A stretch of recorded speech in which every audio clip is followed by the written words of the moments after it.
সামনে রয়েছে পাহাড় ভোট। যদিও এখনো পর্যন্ত নির্বাচন কবে হবে সে বিষয়টা জানানো হয়নি, কিন্তু তারপরেও খুব দ্রুত নির্বাচন হতে পারে এই খবরটা চাউল হতেই যেন পাহাড়ে রাজনীতি জমে উঠেছে। কাঞ্চনপুরে দেখা গেছে যে দুটি যোগদান সভার আয়োজন করা হয়।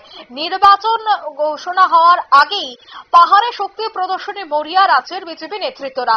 একদিকে যখন চলছে মিছিল মিটিং, অন্যদিকে হচ্ছে যোগদান সভা। তেমনি শুক্রবার কাঞ্চনপুর বিধানসভার অন্তর্গত সাতনালা এবং শুকনাছড়া এলাকায় দুটি পৃথক পৃথক স্থানে যোগদান সভায় 5 পরিবারের মোট 18 জন ভোটার সিপিএম দল ত্যাগ করে বিজেপিতে যোগদান করেন। নবাগতদের হাতে দলীয় পতাকা তুলে বরণ করে নেন বিজেপি উত্তর জেলা কমিটির সদস্য অরুণ চন্দ্রনাথ সহ কাঞ্চনপুর মণ্ডলের বিজেপি নেতৃত্বরা।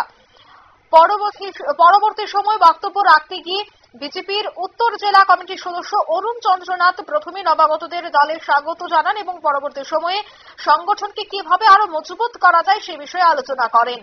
আগামী দিনে কমিটির সদস্যরা যাতে আরো গতিশীলভাবে কাজ করতে পারেন সেদিকেও গুরুত্ব দেওয়া হবে বলে তিনি উল্লেখ করলেন।